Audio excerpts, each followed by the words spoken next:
Welcome back to another episode of the Up North Journal, everybody. I'm host Mike Adams, sitting in the cabin tonight on a beautiful Sunday evening. A nice cool one, but sunny. It has been sunny. It's been a great weekend. Is the sunset yet? You know, we're getting to that time change right now where things are getting a little funky with the lighting, and then we're going to flip it actually 2 weeks or next week. When is it? I think it's next week. Is it? I think so. Sweet. So, but we got somebody right now that's driving down the road, and we've kind of had him on hold. So why don't we just get started? Let's do it, and let's get him on the show because we met this guy back at Cabela's grand opening in Chesterfield. Absolutely. The one and only Tim Andrus from Rush Outdoors. How's it going, Tim? Good, buddy. How are you? Oh, man, we are doing fantastic. Mike and I are glad to have you on the show, and thanks for letting us talk to you as you drive through Canada. It's our first call from Canada. Yeah, this would be our first international call. Yeah. Well, no. We had people from England. Oh, that's right. That's right. Yeah. Okay. So, but how are you, man? I saw you Saturday at Outdoor Rama. We met at Cabela's. But how you been? I've been good. Been busy. I've been doing a lot of traveling here, doing sport shows. Like I said, right now driving back home after being in beautiful state of Michigan. Got to work the next 2 days, and then I fly to Sioux Falls, South Dakota for another seminar series. It's that time of year, isn't it? It's that time of year. Hey, It is. And after that, it gets fun. Turkey season starts. how many hour drive is it from Michigan to New York, where you're going back home? About 5.5 hours, but what usually either hinders me is the border wait, depending on how quick I can get through the border. Oh, okay. The wait time. 5.5 isn't too bad. No, that's not as bad as what I thought it would be. 5.5 hours, I still can't be at my cabin. I could be in Kentucky, or I'd be above the bridge. Right. That's about it. Or we could be in New York. Or we could be in New York. That's right. Right on. But hey, you know what? How's Rush Outdoors doing, and how's that show doing? You got a new season coming up, don't you? It's been a great run. We started out with a regional show 6 years ago. We're filming for season 7 that'll start this October. Then we went national, the World of Rush Outdoors on the Pursuit Channel. We're second year now that it starts April, second quarter on Mondays and Tuesdays. So we've been doing really good. It's been it just keeps on getting better every day. That's awesome. That's good to hear.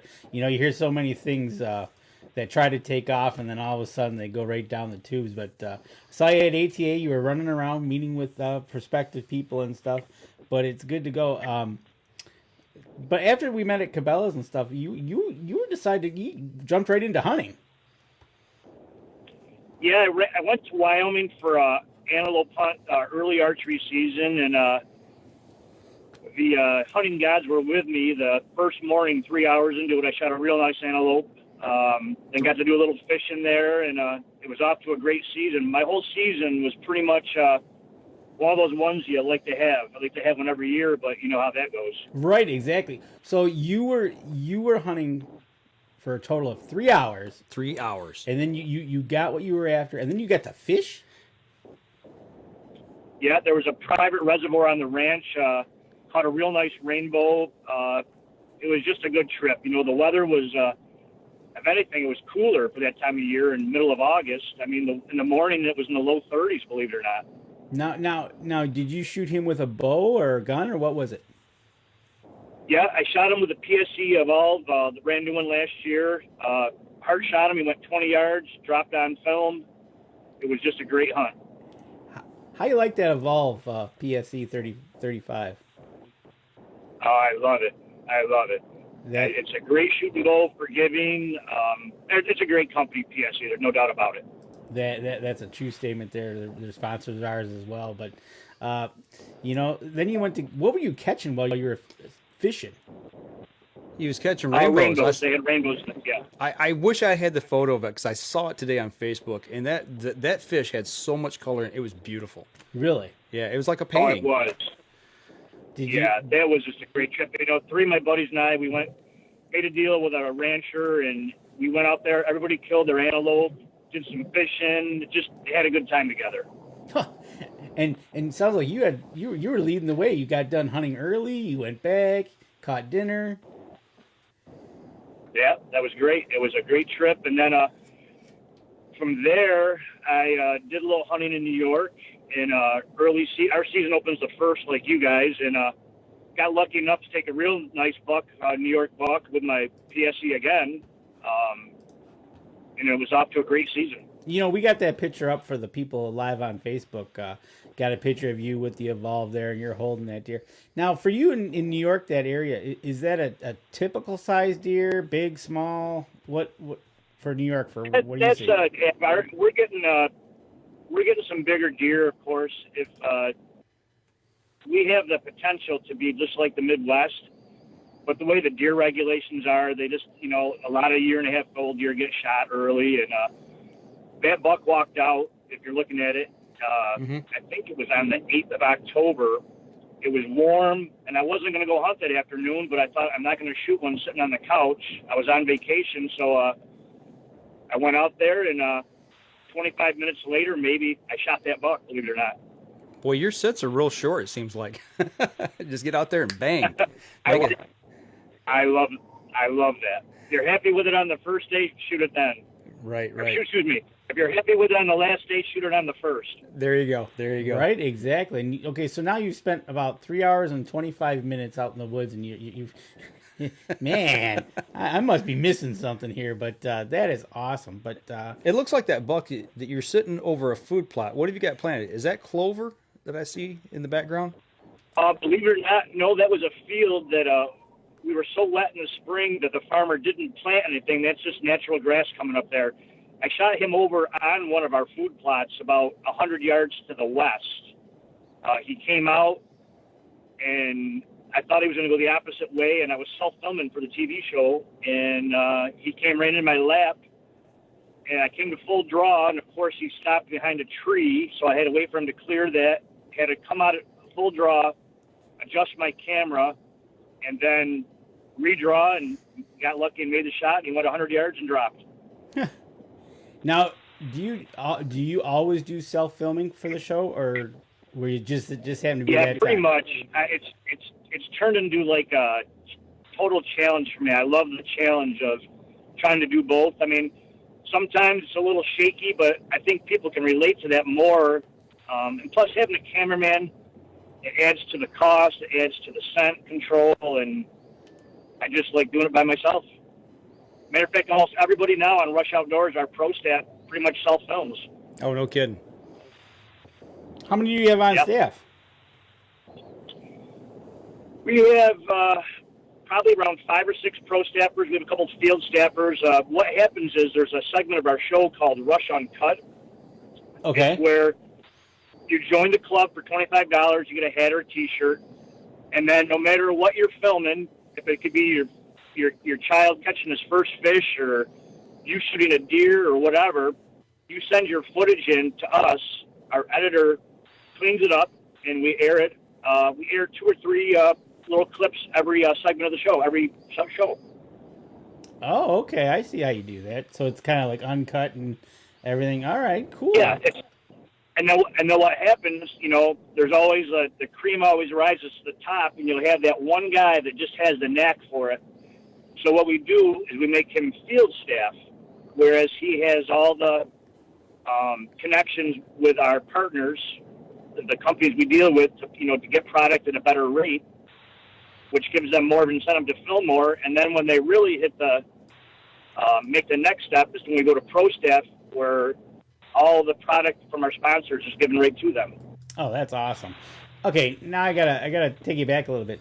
So was this a dream of yours that started it out, or how did this all end up? How did this all evolve? A friend of mine that used to work for Gander Mountain and Ithaca Guns wanted to start a TV show, and at the time I was filming for Deer City, USA, and Outdoor America out of Michigan, and they'd asked me to host it, and I wasn't sure because I was already on the Outdoor Channel, but I talked to my family and stuff, and I said, what do you think? And my wife told me, she said, well, are you ever going to be host of that Deer City, USA or Outdoor America? And I said, no, probably not. She said, having host on your resume is pretty strong. So at the time when I took the position of hosting, Rush Outdoors, we were just on one channel. And then after that, we've grown to, we're on 8 networks that run year-round on our regional show. That's awesome. That it's just, you went out there and you took it and went after it, and now look at you. That's some great story behind there, getting there, and then cool, really cool. But after that New York buck, where did we go from there? Well, I went to Nebraska, and I killed a nice buck in Nebraska the year before with my bow. And this year, I go with a buddy of mine every year, and the rancher's cattle were in a lot of my places, and I had ran into cattle everywhere I went, it seemed like, and it just wasn't happening for me. My buddy killed a great buck. I didn't. And then I took him back to the airport, and then I drove on to Wyoming. And out in Wyoming? I was in just north of Hewlett, Wyoming. I have some friends that are ranchers there, and kind of funny story. That was my 3rd year there, and the last 2 years I killed on the 2nd day of the hunt. And this year, my 3rd year, guess what? Killed again on the 2nd day. Oh, I tell you, you know what, man, you are having so far 4 animals, the season of a lifetime. And we got a picture we got a picture of you with that Wyoming buck, and we see snow in the background. How's the weather? It was 18 degrees out, and I was doing. I have a deal made with a rancher, and they have a couple ground blinds set up for me. And so what the deal is there, it's probably an 18-mile drive from my hotel to there. And then what happens is I meet them at the gate at the ranch, and they drive me out to the one blind, and we make an arrangement. Either they come move me at noon, or first day I sat till noon, and then I walked about 1.5 miles to my other blind and set up there.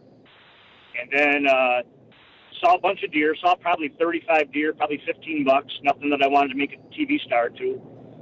So second day came, and it was cold.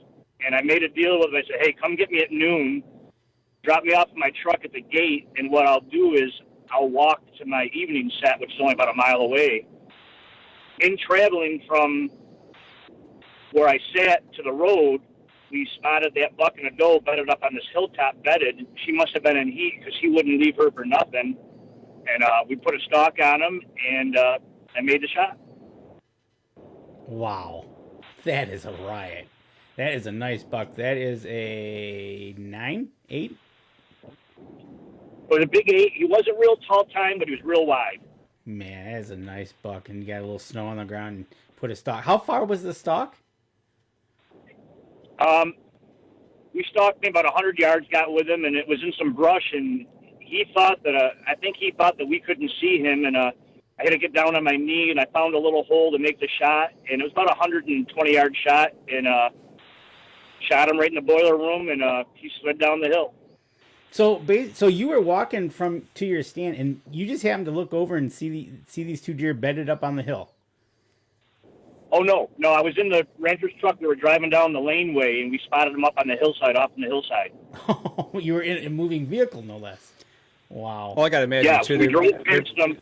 I say they're probably used to seeing those vehicles drive back and forth, aren't they? Truck.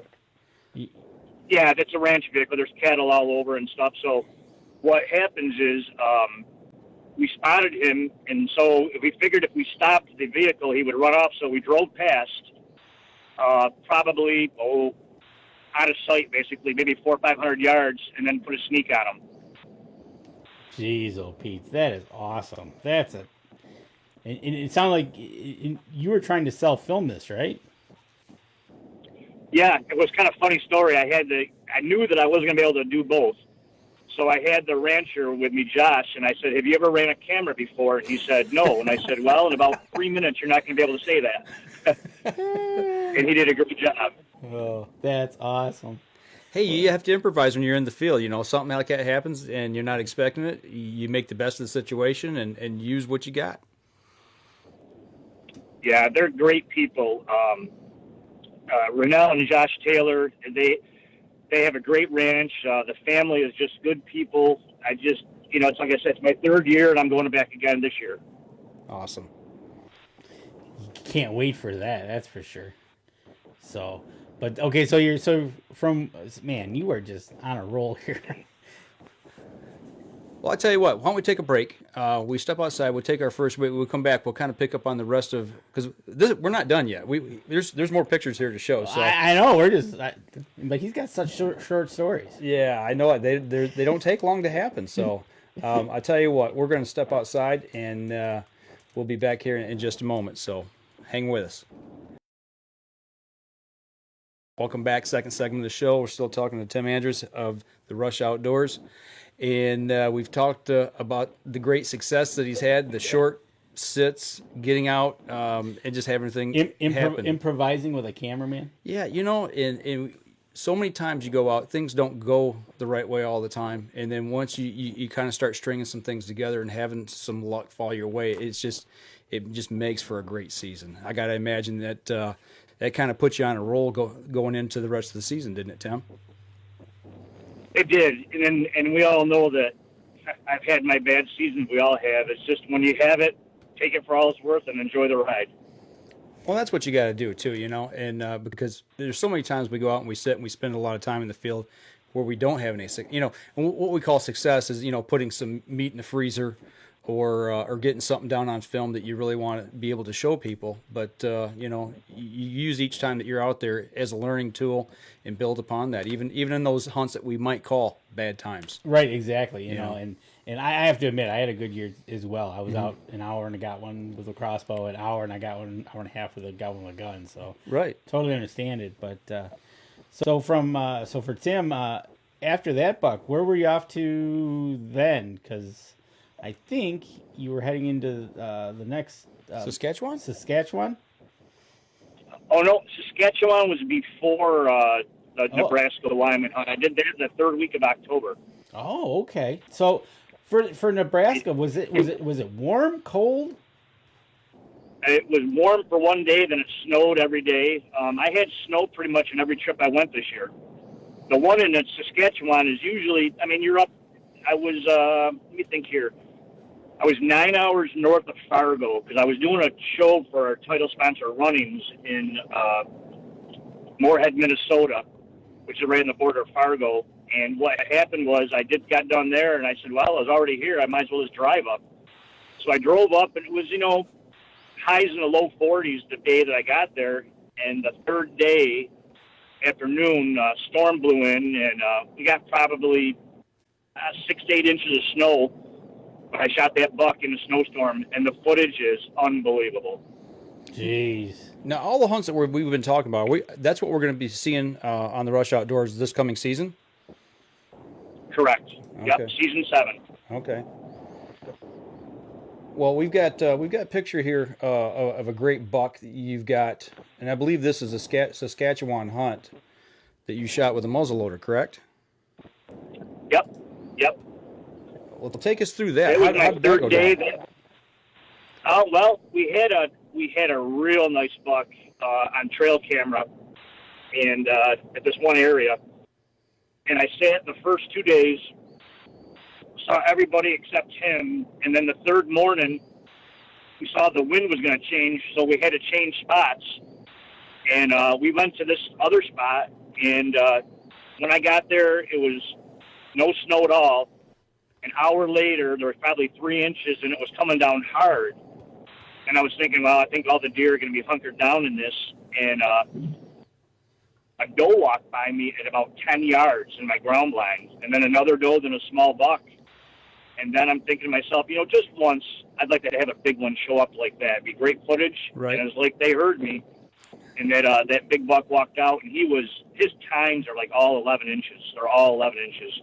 Just a real pretty buck, and he walked by me, and of course I didn't have a good shot, and he chased the doe around for a second, and then started walking away by himself, so I whistled to him to get him to stop, and he couldn't hear me because of the wind maybe, and he got to about 50 yards, and I finally went, hey, and he spun around, and he gave me a broadside shot. I took it, and he went about 40 yards and piled up. wow. Man. That's awesome. So not only does he have great success, but he's also the deer whisperer. Deer yeller. Or yeller. Yeah, the whisper didn't work. Yeah, right. Right, exactly. So, but man, There's been no shortage of venison in his freezer, I take it. probably not. Oh no, I love eating the venison. There's no doubt about that. No doubt about that. Well, Every year I try to get some sausage made too. I had some sausage made by a local guy that does a great job of it, and I have 40 pounds of that done, and I'm going to make 30 pounds with a buddy of mine, and maybe we make fresh Polish, and that comes out very good. So I'm going into summertime with around 70 pounds of sausage. Nice. Ready for the barbecue and everything. no kidding. Now, you just don't do the old deer hunting thing. You do fishing as well, correct? Correct. Yeah, we We got. have a good friend of mine that's is a charter boat captain on Lake Erie, Barcelona Charters, Brad and Darcy Smith. They have been so good to us. We've done 2 years with them fishing, and this year we had another great trip.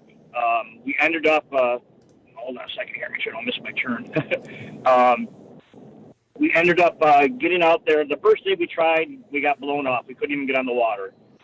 So we redid it in September, right after I had a great goose hunt in New York, and we ended up catching a bunch of walleye, and we were also getting a bunch on the graph on the bottom, and we figured there was a lake trout. So I said, let's drop a rigger down there, and we did, and lo and behold, I caught a monster laker, biggest one I ever caught. Yeah, we got a picture here. That thing's a hog. How big is that? If I remember correctly, it was just over 20 pounds. That is a hunk of fish. And it looks like the weather there is just beautiful. You guys, I mean, you wearing short sleeve shirts, blue skies. You talk about the storm the day before, but the water behind you looks like it's pretty calm. Yeah, it was a little rip at first when we got on there, which I don't mind. And then it laid down, and I think we caught 2 or 3 walleye over 8 pounds, and a lot of the good eating size there, that 3 to 5 pound range. We love those. Mm-hmm. Yeah, you got a whole thing, a whole rack full of fish there. I mean, you definitely see the lake trout, but you can see all the walleye as well. Now, that fishery up there in that area, is that the predominant fish? I mean, is it pretty much people up there walleye fishing, doing a little bit of lake trout fishing, or is perch and crappie and all the other species there as well that people go after? On that end of Lake Erie, it's primarily a smallmouth, walleye, perch, and lakers. Okay. Now up where I live on Lake Ontario, that's salmon country. We get big kings and coho, some Atlantics, and brown trout. Okay. Now, that's the one Great Lake I've never been on, or even seen, actually. How does that compare to, like, Lake Erie? You know, I mean, fishing-wise, other than, like you said, the species, but how does the water play? Is it, do you get big... Yeah, we got big rollers in Ontario. Well, you do in Erie as well. It just... Lake Ontario is a mean lake. It's like Superior. Well, they all can be mean. Sure. But, you're trying to, fish, and sometimes fishing trying to fish and get good footage filming, you got to try to have somewhat calmer waters. Otherwise, your viewers are going to get seasick. Right. that makes sense. Now, do you fly fish as well? I have when I was younger. I don't have a lot of time anymore I'd like to get back into it, which I'm planning on doing that in the next year because I'm going to retire from my regular job this May. Okay. So that's going to open up a lot of more doors for me to do stuff. Awesome. You know, it's one thing he mentioned that when I talked to him Saturday that he was actually going to retire from his real job in May. And it's one thing that when somebody tells me that, I'm very excited because I always like to see somebody when they say that to be able to walk out and say, I'm done. I'm heading off into the sunset. Doing things on your terms, having control of the way you want things to play out versus somebody saying, we don't need you anymore. Right. That's nice. Yeah, for sure. Man, you being retired, you just don't know what you're going to do with your time. I know. I'm excited all about that. I'm going to take like a good couple weeks and just sit back and rewire. And well, believe it or not, my first week of retirement, I have a show in Connecticut and New Hampshire for our runnings, our title sponsor. They're a Midwestern store that's getting really big in the Midwest, getting really big in the East. They're like I always explain them. They get a kick out when I say this. They're like a upper scale Tractor Supply. Okay. They have a little bit of everything. They're a very nice store. And it's family run. They're great people to deal with. They're just nice people. That's awesome. Well, I tell you what, let's take our next break. We come back, we'll have you on for another segment here, and we'll kind of get maybe a little more behind the scenes type stuff. We've talked about the hunts, we talked about the fishing and the show and everything. Let's pick his brain. Yeah, we'll pick your brain a little bit here. So we're going to step outside when we take our next break, and we'll be right back after this. Welcome back, third segment of the show. We are traveling down the road with Tim Andrus of the Rush Outdoors, and you are somewhere in Canada right now, I take it. I'm in Hamilton right now. Hamilton, okay. Well, we know where that's at. I don't know if everybody listening does, but we know where that's at. I have a cousin that lives there. Yeah, that's right. Your family's from Canada, Danny. Yes, they are. They're Canucks. All right. Well, we've kind of talked about the show. We talked about your season, what's coming up on the show. We kind of gave everybody a preview of the hunts and everything. You know, you're from New York. Is that where you were raised at, or did you land there because of a job? No, I was born and raised in New York. Okay, so you're a New York State person naturally. You didn't move up that way. Now, where did you get your hunting bug at? I mean, was this a family deal, an uncle, a grandpa, your dad? Where did you learn to hunt, and how did that all start? That's a good question, because really, I grew up being, my mom raised my sister and I by herself, so I didn't have a father to show me all that. My next door neighbor was a big hunting, fishing guy, and I was too young to hunt with him, but he took me fishing. But I used to go look in his trophy room with the deer heads and the bearskin rug, and kind of had the itch, and then pretty much just evolved on my own, I guess. Okay. So the tradition up in New York, I got to imagine it's a lot like maybe here in Michigan. You know, you mentioned the bear rug, you mentioned the trophy room with the deer heads and things like that. Those are big things here in Michigan. Is that pretty much a staple of the hunting in New York, or is it just by chance that that's who taught you? And he had that. Just by chance. I mean, we don't have bear where I live. Well, they've slowly, every once in a while, someone will shoot one. Okay. They're not like real prevalent.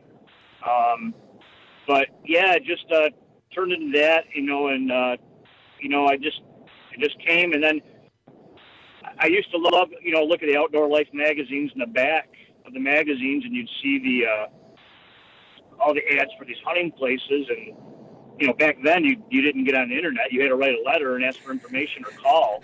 Right. And, so then you'd get the as I got older, you get the magazine or the brochure, and you're looking at it and you're seeing what the price is there, and you have to convince your wife or girlfriend that you want to go spend that kind of money to go shoot the same deer you have in your own backyard. Right. So then what happened was I thought that, you know what, I don't really need an outfit. I know how to deer hunt. I just need a place to go. So I started doing do-it-yourself trips, you know, where I pay a trespass fee, like in Wyoming or Montana, and it just took off. And I've done over 50 do-it-yourself trips in the West and Midwest. That's awesome. You know, it's weird because when you say trespass fee, right? I mean, I never heard that term until maybe the last, 10 years or so when we went out west for the first time. The only time I've been out west, but it's odd to hear people talk about a trespass fee.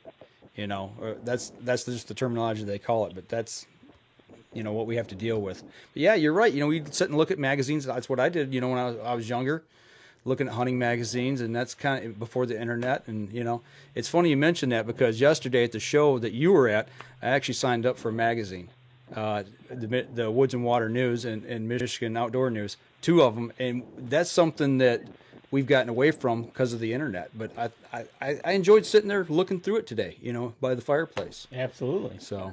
Yeah, that's it's a double-edged sword, the internet these days. It's hurt a lot of You know, it used to be a big thing back with, the VHS tapes and then DVDs, and now those sales go by the wayside because everybody can watch online now, and it Right. kind of hurt a little bit. It changed the whole way of the industry going. Yeah, and you wonder how far it's going to go, or is it ever going to come back around, to where it once was? Or, where's this trend going to go? Right, exactly. And like you said, Tim, it's always changing, right? So, like your shows are on YouTube now, and where you went from where you started and how fast it's going. It seems like every 6 months to a year, something new's breaking. I'd love for it to get back the way it was, like around late 90s, early 2000. The industry was on fire. It was just a great run, and then the economy, everything else, everything changes. Right. Did you ever think that the industry would change? That you'd be involved in the industry like it is now, like you are right now? No, I used to hope. I used to hope and wish, and then it slowly, I've been with Realtree now 22 years as a national pro staffer, and without them, I would have never been able to do any of the stuff that I've done. They were definitely the platform to work off of. They're a great company. I was just at their home office there last month in Georgia. I got to see people that I've talked to on the phone for 20 years to finally meet face to face. I've met the bigger ones, at outdoor shows and this and that, but to have that right there, that was pretty cool. Like you said before the internet, you'd talk over the phone, like you said, and the industry was in its infancy. You'd make those conversations over the phone or via mail or what have you. But now with the trade shows and with the internet and things of that nature, it's just, to me, it's just, even though it seems to me like it's gotten a little smaller and a little tighter, but yet and still those relationships, they just continue to grow, and you build upon those things, and great things happen.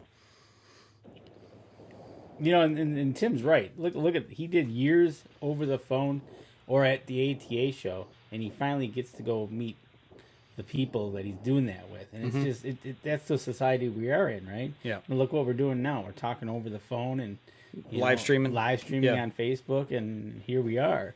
And we got a guy that's driving through Canada. Right. Okay. Well, you're driving through Canada. We'll kind of wrap it up with this. We got some questions we'll ask you. We kind of throw to everybody we talk to. If you're driving down the road now, obviously you're talking to us, but when you hang up the phone, what's on your radio or on your playlist on your phone that you're listening to? Probably country music. So he's a country guy. Right on. What is it? Contemporary country? Is it old country? Bluegrass? What flavor? I like the mix. I like a little bit of the old, a little bit of the new. Okay. I like a lot of the stuff from the 70s and 80s. When I was younger, I like listening to that also. Right on. Nice. Okay. So you're driving, you're listening to your favorite country music, but you need a snack, or you're going to take a snack with you out in the woods. What's your go-to snack that you're going to take with you out in the woods every time? Trail mix. We hear that from a lot Trail of guys. Mix with the peanuts and the M&Ms, and I like that. And then I'm a chocolate fanatic, so usually a lot of times when I'm really bored, I'll sit and try to pick all the M&Ms out of it first. Yeah, I know. I hate to admit it, but I'm kind of the same way when I have trail mix. I'll spread out. Right. If I can set it all out and spread it and unmix it, that's what I do. It helps pass the time, right? It does. Okay, another question for you. You've been very successful with fishing, with hunting, venison. What's your favorite recipe? Venison, fish, turkey, anything. What's your favorite recipe that I'm going to go make this tonight? You can't beat venison backstrap on a charcoal grill, as far as I'm concerned. That's one of my favorites. I like, fresh walleye or perch, fried up with some French fries. I mean, who doesn't like that? And I like doing stuff with the ground venison, trying different dishes. I love to cook, on outside or inside. Doesn't make a difference. Now I know who to have in camp. Right on. The guy who likes to cook. Man, let him loose. He's got plenty of time to cook because he's laying animals down so quickly on these hunts. Right. So, okay. Okay, you've been out west. You've done all this hunting. what animals on your list that you haven't got yet it's on your bucket list that you need to go get? You know, I'm not everybody's going to say, everybody asks me about elk. That's always brought up to me. And elk, I've seen them when I've been hunting.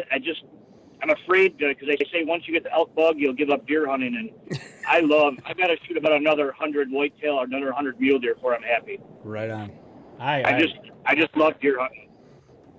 You know, you're right. It just the deer hunting thing is just, I don't know how you could not like it. Well, see, and I wonder too if it's. I mean, like New York, you're talking about that hunting heritage. You know, here in Michigan's the same thing. We just got such a strong, deep background of hunting. I wonder if that's what plays into that. Exactly. You know? I bet you it does. You know, and we've got elk here in Michigan. I've never been lucky enough to hit the lottery and draw a tag, but right, exactly.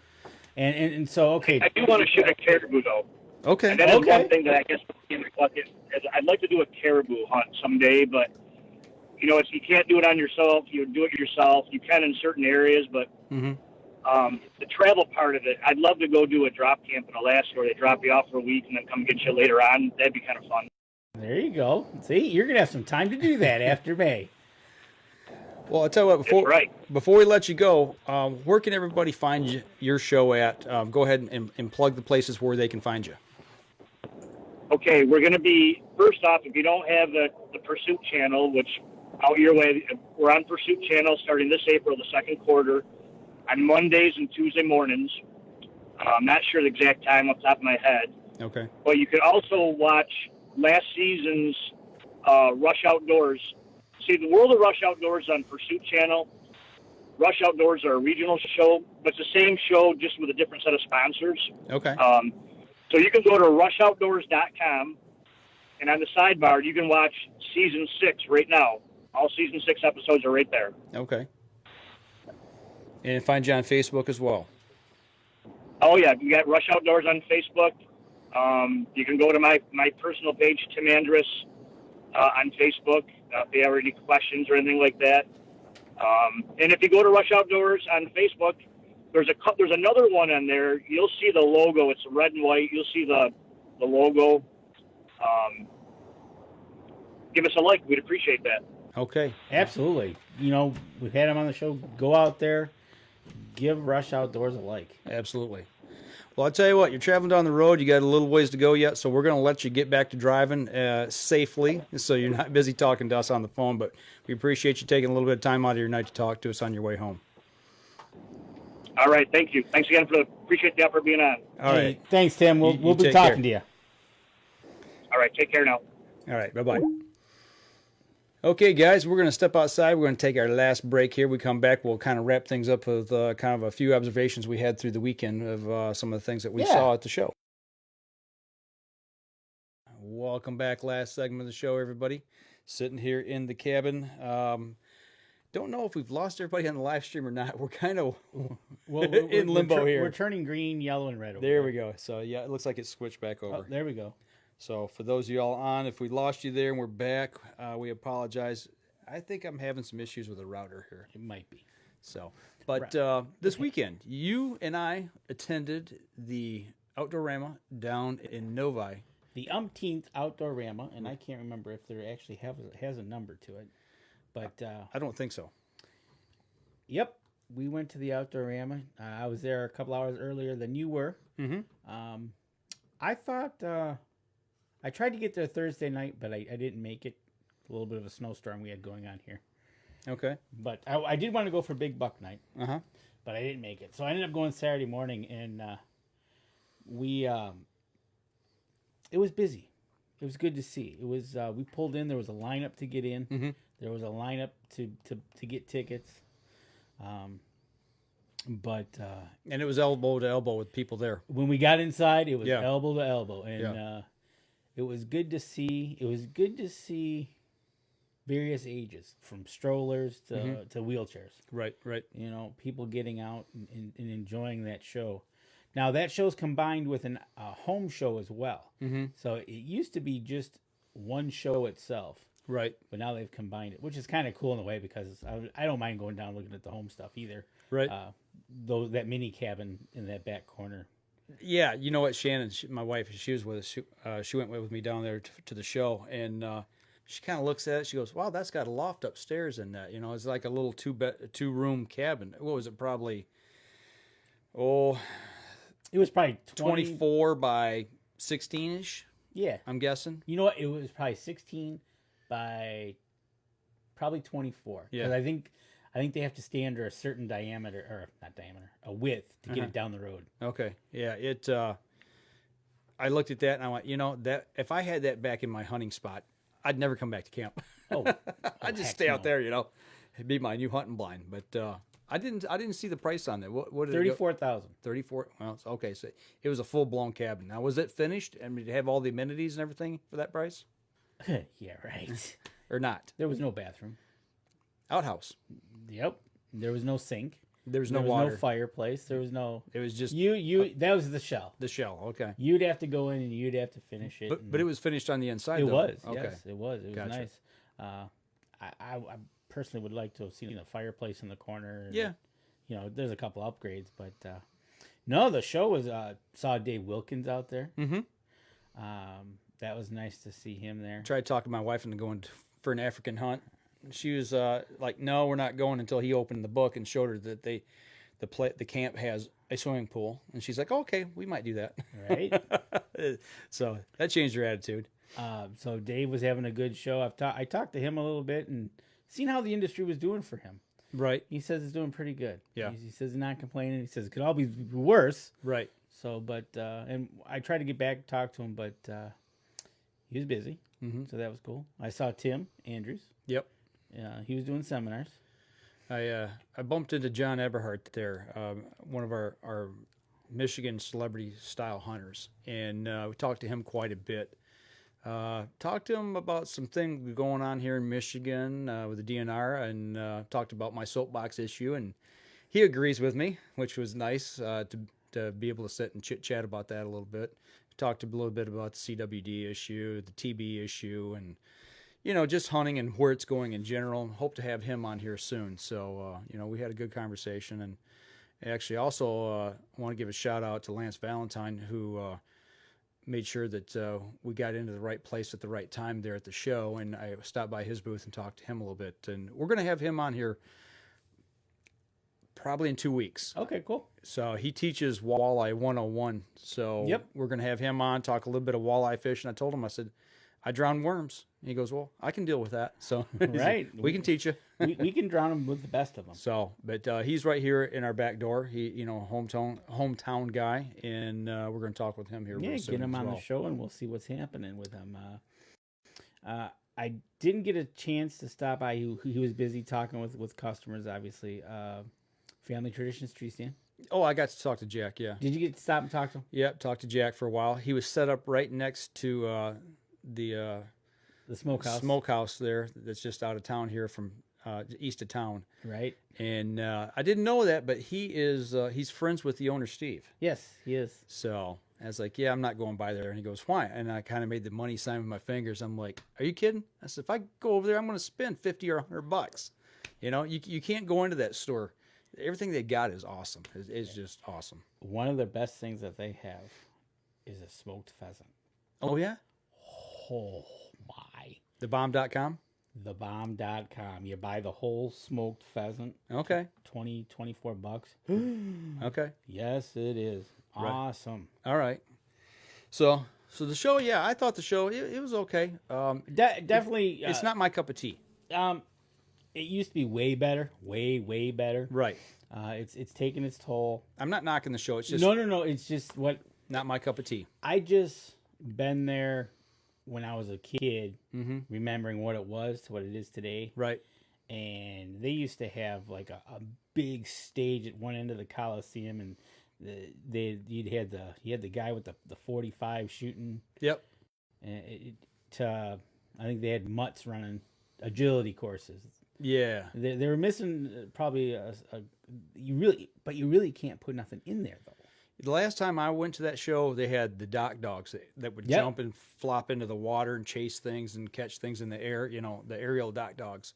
And, it's kind of disappointing not seeing them there this year, Right. when I went back. But my wife did get her her fill of doggy petting. Oh yeah, there was dogs everywhere. Yeah, and good shout out to the crews, Michigan Bow Hunters Association. They were running a bow hunting thing, letting kids shoot archery.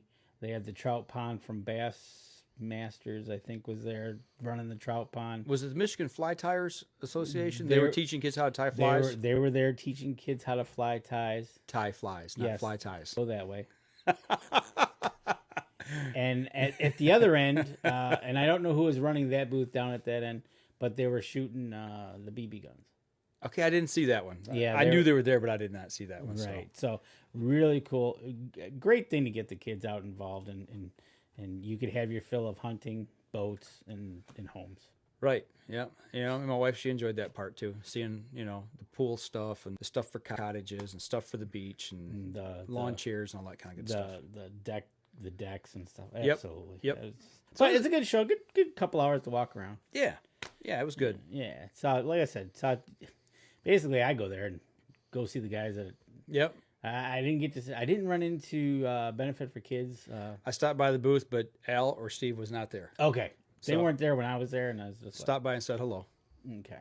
So yeah, made all our little stops. I saw Jim Lemke. He used to work with PSC. He's working with Shadow Hunters now. Shadow Hunters Box Blinds. Oh, is that where he was? Yeah. So he was around the corner on the other side of Country Smokehouse. Yes. So I got to talk to him a little bit, and Nice. just got to meet all the guys that we normally see at shows, and especially the local ones here. So it was really nice. Right, exactly. So, but you know what? From there, we go to next week. We start doing the Turkey Classic. Yeah, I'm ready. I'm fired up. I got my stuff sitting here in the box, ready to go. I'll have mine ready to go, and then we'll be out there next week, 10 to 4 ish. Yeah, so we got seminars during the middle of the day. Yep. So I think we got 2 or 3. I can't remember exactly. If you're in the area, stop on by, check us out. Yeah, absolutely. So, something I'll finish up the show with here. I'm back to books again. And a guy I work with, we got to talking. He does podcasting as well, but he kind of dabbles in different things. And the one he was wanting to do was on Michigan murder mysteries. And he asked me, about a year ago, he says, did you ever hear about the story called Darker Than Night? And I'm like, name sounds familiar. I said, well, okay, remind me of what the setting was. And he said, the 2 hunters in Mayo. And I'm like, yes. Yeah. As soon as he said that, I knew exactly what he was talking about. This is the book on that. That happened in, I believe it was 85. I have to go back. I'm reading the book right now. I just kind of started into it. But 1985. November 22nd, they went missing. And 22nd, 23rd. It was second day of firearm deer season. And they traveled from your area down in Detroit. That's where they lived. And they went up north, 2 friends from high school, or childhood friends, and wound up coming up missing.